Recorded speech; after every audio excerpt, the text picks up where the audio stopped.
दोस्तों, मैं मनोज कुमार आप सभी लोगों का हमारे चैनल मनोज केमिस्ट्री वाला में बहुत बहुत स्वागत है। आज हम लोग इस वीडियो में एक सवाल को सॉल्व करेंगे और ये देखेंगे कि इस तरह का सवाल कैसे सॉल्व होता है, कैसे हल किया जाता है। ठीक है, आइए हम लोग इस सवाल को सबसे पहले पढ़ेंगे और ये देखेंगे इसमें क्या क्या दिया है और हमसे क्या पूछा जा रहा है। ठीक है, आइए देखा जाए। जैसे यहाँ पर सवाल दिया गया है, कह रहा है कि एक ध्वनि तरंग की चाल 330 मीटर प्रति सेकंड है तथा आवृत्ति 550 हर्ट्ज है। तरंग की तरंगदैर्घ्य तथा आवर्त काल की गणना कीजिए। देखिए, अक्सर आप लोग जो है विज्ञान के सवाल को सॉल्व करने से भागते हैं। आपको ये फील होता है कि विज्ञान का सवाल बहुत ही डिफिकल्ट है, बहुत ही कठिन है, लेकिन मैं यहाँ पर सारे, चाहे वो केमिस्ट्री हो, चाहे वो भौतिक विज्ञान हो, सभी सवालों को बिल्कुल इजी तरीके से, बिल्कुल सिंपल तरीके से हम आपको बताने का प्रयास करते हैं। इसलिए आपसे हमारा रिक्वेस्ट है कि आप लोग जो भी हम सवाल हल कराते हैं, आप उसको बहुत ध्यान से देखिए, फिर उसको आप अपने कॉपी पे लिखिए, उसको एक बार दो बार आप उसका अभ्यास करिए। इसके बाद आप अपने मन से उस सवाल को सॉल्व करने का प्रयास कीजिए। आपको ऑटोमेटिक सवाल जो है फिजिक्स का, चाहे वो केमिस्ट्री का, वह आने लगेगा। फिर आपको कोई, आपके मन में, आपके दिमाग में कोई भय, कोई संशय ही नहीं रहेगा ना। इसलिए आप लोग जो है बहुत ही ध्यान से सारे सवाल को आप लोग देखते रहिए, फिर आप उसको जो है एक बार, दो बार, तीन बार आप उसका अभ्यास करिए, फिर आप उसको अपने मन से लगाइए, सॉल्व करिए, आपको सवाल अवश्य आएगा। चलिए देखा जाए। हम लोग यहाँ पर सवाल को एक बार फिर से पढ़ने का प्रयास करते हैं और ये देखते हैं कि इसमें क्या क्या दिया है और हमसे क्या पूछा जा रहा है। इसको हम लोग सबसे पहले यहाँ पर देखेंगे। आइए देखा जाए। कह रहा है कि एक ध्वनि तरंग की चाल 330 मीटर प्रति सेकंड है। कहने का मतलब ये हुआ, ध्वनि तरंग की चाल स्मॉल v का मान दिया गया है 330 मीटर प्रति सेकंड। ओके, तथा आवृत्ति 550 हर्ट्ज है।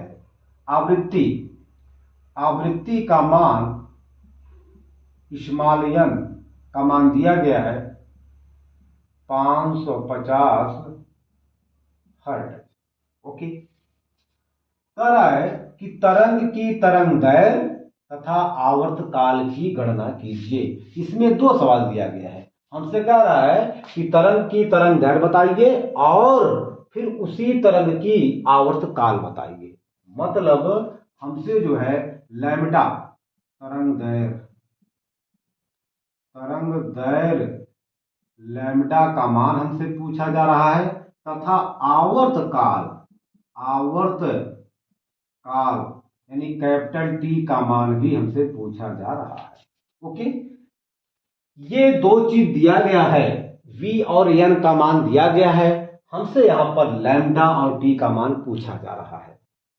हम लोग, यदि आपको ध्यान होगा, हम लोग पिछले वीडियो में हमने पढ़ा था एक सूत्र, क्या, v बराबर होता है n इंटू लैम्डा। यह सूत्र हमने पिछले वीडियो में बहुत ही अच्छे ढंग से पढ़ा है। v क्या है, तरंग की चाल है, n क्या है, तरंग की आवृत्ति है, लैम्डा क्या है, तरंग की तरंगदैर्घ्य है। यहां पर v और n का मान हमें पता है, तो हम लोग यहां से लैम्डा का मान बहुत ही आसानी से निकाल सकते हैं। आइए देखा जाए। हम लोग यहां पर v का मान 330 रखेंगे, n का मान 550 है और गुणे लैम्डा है। चलिए भैया, अब हम लोग ये जानते हैं कि हमें जिस अज्ञात राशि का मान हमें प्राप्त करना होता है, वह अज्ञात राशि हमेशा बराबर के बाईं तरफ रखा जाता है। हमें यहाँ पर लैम्डा के मान को निकालना है, तो हम लोग कोशिश यह करेंगे कि किसी तरीके से यह लैम्डा बराबर के बाईं तरफ चला जाए। तो इसके लिए हम लोग यहां से इसको ऐसे पकड़ेंगे, फिर ऐसे घुमा देंगे, तो ये यहाँ पे चला जाएगा। हो जाएगा आपका 550 गुणे 550 गुणे लैम्डा बराबर 330। ओके, लैम्डा बराबर क्या हो जाएगा, यहां निकालेंगे हम लोग। लैम्डा बराबर हो जाएगा 330। देखिए 550 यहाँ पे गुणे में है, जब ये बराबर के दाएं तरफ जाएगा तो गुणे से बटे में हो जाएगा। ये आपका हो जाएगा 550 बटे 550, शून्य से शून्य कट गया। अब हम लोग जो है 33 और 55 को 11 से काट सकते हैं। क्यों? क्योंकि 11 से 55 और 33 दोनों कट जाएगा। तो 11 पचे 55, 11 तीन 33। लैम्डा का मान आ गया 3/5। जब भाग देंगे इसमें, भाग दीजिए भैया, 0.05 छक्का 30, मतलब आ गया 0.6 मीटर। ओके, ये आपका आ गया।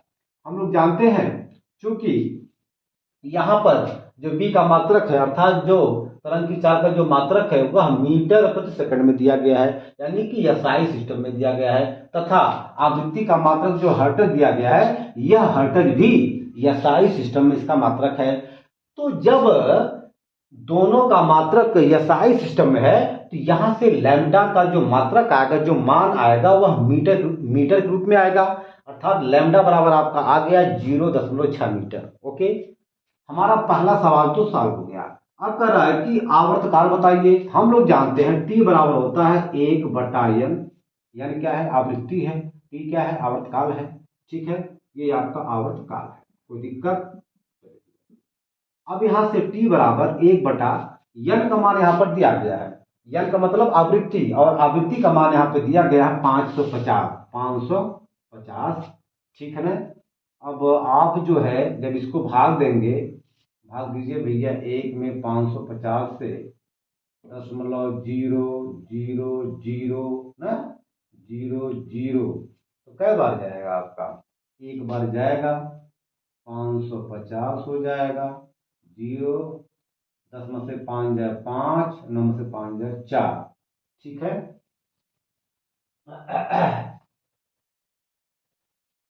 लगभग यही आपका आ जाएगा 0.001 सेकेंड।